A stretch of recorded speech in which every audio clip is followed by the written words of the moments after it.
예, 임종윤 평론가님, 네.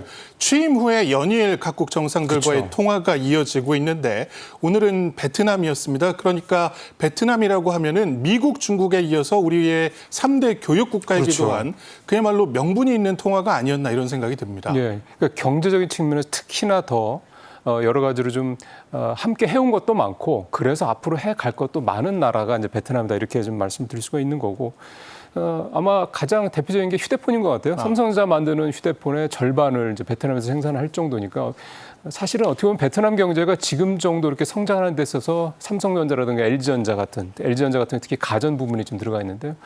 국내 기업들의 역할이 뭐 상당히 컸다. 충분히 이렇게 좀 볼 수 있고 많은 또 교민들 가서 일을 하고 계시고요.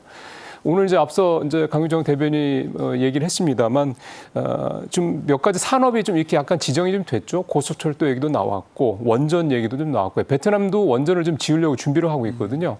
근데 베트남 보통 이제 베트남이 이제 뭐 사회주의 국가니까 이제 중국 뭐 원전을 갖다 쓸 가능성이 높다 이렇게 얘기를 하는데 별로 그렇게 사이가 썩 그렇게 좋지는 않습니다. 그런 점을 봤을 때 역시 베트남이 만약 원전을 발주를 한다 그러면 또 팀 코리아가 한번 또 관심을 좀 가질 가능성이 높다 이런 얘기도 그래서 나오고 있고 고속철도 문제는 베트남의 산업화가 계속해서 빠르게 진행되는 상황에서 역시 가장 중요한 게 물류 그리고 운송 이런 부분들이기 때문에 지금 이제 고속철도가 없으니까 철도만이고 그래서 이거를 이제 우리 고속철도 기술을 좀 받고 싶다라는 그런 얘기들이 좀 됐었고 저는 여기 하나 굳이 덧붙이자면 베트남의 방산 쪽도 관심이 되게 많습니다. 지금 아시는 것처럼 이 인도양 쪽 이쪽 분위기가 이 남아시아 쪽 이쪽 분위기가 썩 그렇게 좋은 게 아니기 때문에 필리핀이나 이런 데처럼 이 베트남도 이 자국의 국방력 강화에 대한 관심이 많은 나라로 좀 잘 알려졌기 때문에 역시 이쪽도 방산 쪽에 대한 협력도 향후에 굉장히 좀 기대를 가져보면 하지 않을까 생각이 좀 됩니다. 예.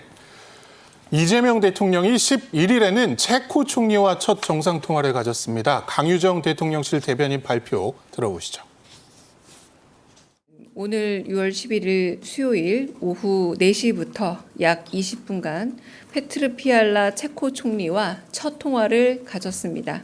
양 정상은 지난 6월 4일 체코 두코바니 신규 원전 건설 최종 계약이 체결된 것을 평가하고 이는 양국 간 경제 협력을 더욱 확대시키는 시금석이라고 하며 양국 간 협력이 원전을 넘어 첨단 산업, 인프라, 에너지 등 다양한 분야를 아우르는 포괄적 협력으로 확대될 수 있도록 긴밀히 협력해 나가기로 했습니다.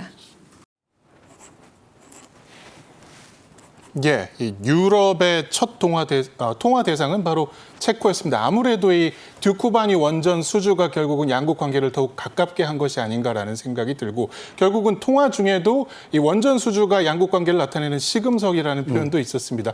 그 정해진 수주액이 있겠습니다만 이 외에도 우리 원전 업계가 가져오게 될 낙수 효과도 상당할 것으로 보입니다.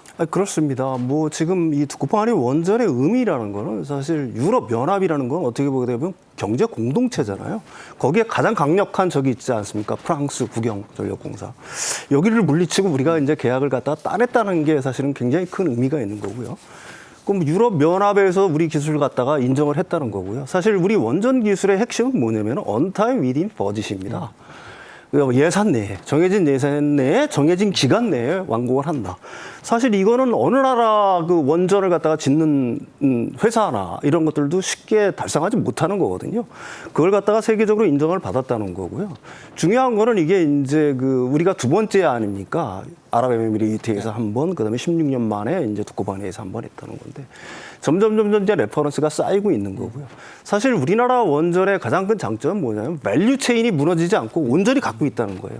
시공, 정비, 그다음에 거기에 들어가는 어떤 자재 뭐 이런 것부터 시작해서 영업, 관리 뭐 이런 것까지 그다음에 폐로까지 온전히 어떤 밸류 체인을 갖고 있는 거는 우리나라가 사실은 거의 온전하다라고 얘기할 수가 있는 거거든요.